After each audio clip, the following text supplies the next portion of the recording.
नमस्कार। गहन मतदाता पुनरीक्षण को लेकर जो माहौल बनाने की कोशिश हो रही थी और जिस तरीके से माहौल बनाया भी जा रहा था, आखिरकार इलेक्शन कमीशन ने जो आधिकारिक डाटा जारी किया है, वैसे इस डाटा को लेकर मतभेद है लोगों के बीच, लेकिन इस पूरी प्रक्रिया को जिस तरीके से मैंने देखा और जिस स्तर पर चीजें चली हैं, मतलब आप समझ लीजिए कि हर सेकंड बिहार में 70 फॉर्म सबमिट किया गया है। 20 दिन चला। आप सोच लीजिए 1 लाख से अधिक बीएलओ का इस्तेमाल हुआ है इस गहन मतदाता पुनरीक्षण में। आप समझिए लगभग 17 लाख सेकंड ये काम चला है। रात के 12 घंटा को हटा दीजिए तो मतलब हर सेकंड 70 फॉर्म जो है सो बिहार के जांबाज बीएलओ ने सबमिट किया है। और जो लगातार मीडिया खबरें चला रही थी और जो जिस तरीके से फॉर्म को डाला गया इलेक्शन कमीशन के साइट पे, उसको आधार बनाकर इलेक्शन कमीशन ने ये सूची जारी किया है। और इसमें कोई दो मत नहीं है कि जो कहा जा रहा था और जिस तरीके से कहा जा रहा था, इलेक्शन कमीशन ठीक उसी राह पर चल रहा है। लेकिन सवाल है कि जो हमारे सूत्र वाले जो भाई हैं, अब तेजस्वी का मूत्र पीने को तैयार हैं। जो तेजस्वी कह रहा था मूत्र, किसका ये हुआ, जगहसाई हुआ। इलेक्शन कमीशन ने तो नहीं कहा कि एक भी विदेशी को हम हटाए हैं। जो आधिकारिक तौर पर जो लिस्ट जारी हुई है, और ये लिस्ट हम आपको बता दें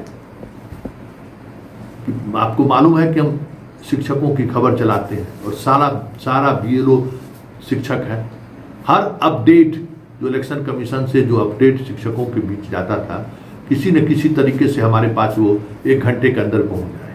कल जो कुछ भी हुआ था, हमें लग रहा था कि आधिकारिक तौर पर इलेक्शन कमीशन शायद अभी डाटा जारी नहीं करे, लेकिन डाटा जारी कर दिया। 2 दिनों से बीएलओ की यही जिम्मेवारी थी। भाई बीएलओ तो गांव का ही है ना। 1200-1500 वोटर को उसको एक बीएलओ के अंदर रहता है। उसको पता है, कोई 2 बरस से, कोई 4 बरस से, कोई 10 बरस से यही काम ही कर रहा है कि कौन गांव में है, कौन गांव में नहीं है, कौन मर गया है, कौन जिंदा है। ये सारे वोटर जो हटाए गए हैं ना, अगर आप बिहार के गांव में से जुड़े होंगे तो वो चीज़ों को जरा समझ लीजिए कि जो सूची विधिवत इलेक्शन कमीशन के जारी गया, सूत्रों के हवाले से नहीं है, न मूत्र के हवाले से है, ये इलेक्शन कमीशन के हवाले से है कि 6,80,00,000 करोड़ फॉर्म जमा हुआ है। 6,60,00,000 करोड़ फॉर्म जमा हुआ है। उसमें कुल मतदाता कितना है? 7,89,00,000। 10,50,000 उसमें मृत पाया गया है। सही बात है। ये तो भाई वैसे भी वोट नहीं कि मृत पाया गया तो छटनी होना ही था।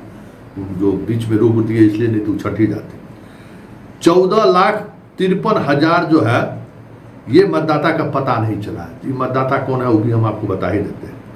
और 4,82,000 जो है सो 2 जगह पर मतदाता है।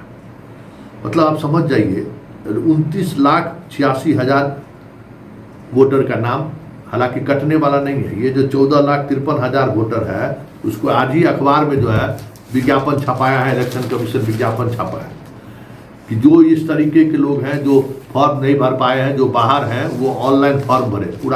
पूरा विवरणी दिए हुए हैं। और इलेक्शन कमीशन की सख्त हिदायत है कि जो लोग गांव आते जाते हैं उनका नाम नहीं कटना चाहिए। लेकिन ये 14 लाख है कौन? ये 14 लाख वही है जो मुखिया का चुनाव लड़ता है, जो सरपंच का चुनाव लड़ता है गांव में, प्रमुख जिला परिषद का चुनाव लड़ता है।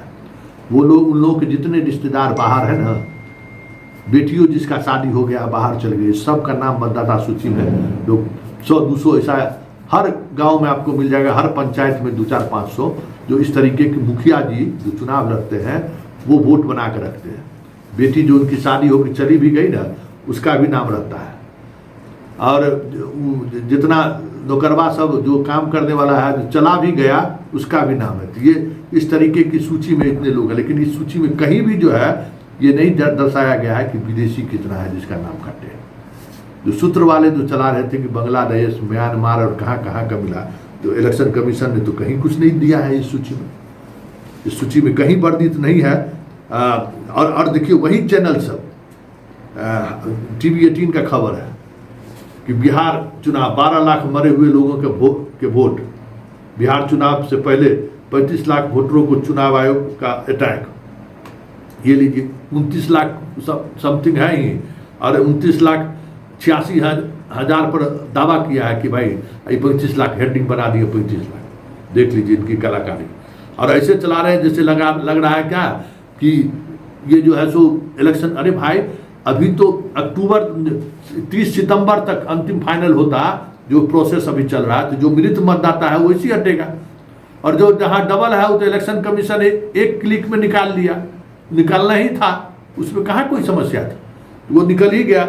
अब देखिए जो बाकी मतदाताओं की बात है, इसमें कहीं भी देखिए एक भी विदेशी नागरिक के बारे में उद्धृत है कि विदेशी नागरिक पकड़ाया है। उन्होंने चुनाव आयोग द्वारा हाल में लॉन्च किए गए ECI प्लेटफॉर्म पर 40 पुराने ECI एप्लीकेशनों को समाहित करके एकीकृत प्लेटफॉर्म के रूप में कार्य कर रहा है। सब पूरा सेंट्रलाइज कंप्यूटराइज है सब, तो अच्छी बात होना ही चाहिए।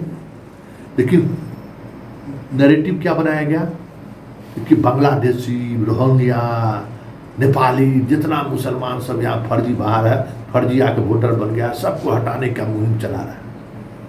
और हमारे सूत्र वाले सब उसी में चल दिए, मूत्र पी के फंसे। अब किसका चेहरा काली फुटाया? हम ही लोगों का ना। तो हम एजेंडा ठीक, हम नौकरी करते हैं, लेकिन हमारे नौकरी का आधार क्या है? साख। हर नौकरी का अपना अपना कैरेक्टर है। मीडिया का नौकरी है साख का नौकरी, साख खत्म बात खत्म। वैसे भी नाना पाटेकर को फिल्म में कहता है गया अखबार वाली बाई, वो डिम्पल कपाड़िया हमको लगता है कि पत्रकार थी, तो उसको कहा था नाना पाटेकर, अखबार वाली बाई तू जो लिखती है ना, सुबह में बच्चा उस पर टट्टी करता है, समझ गया था। हम लोग अखबार वाला बाई हैं, फिर भी समाज में अगर कहीं कुर्सी मिल जा रहा है, कहीं लोग सम्मान से चाय पिला दे रहा है, बैठने की जगह दे रहा है, तो वो है हमारी भरोसा, विश्वसनीयता। जब वही खत्म हो जाएगा तो कौन पूछेगा?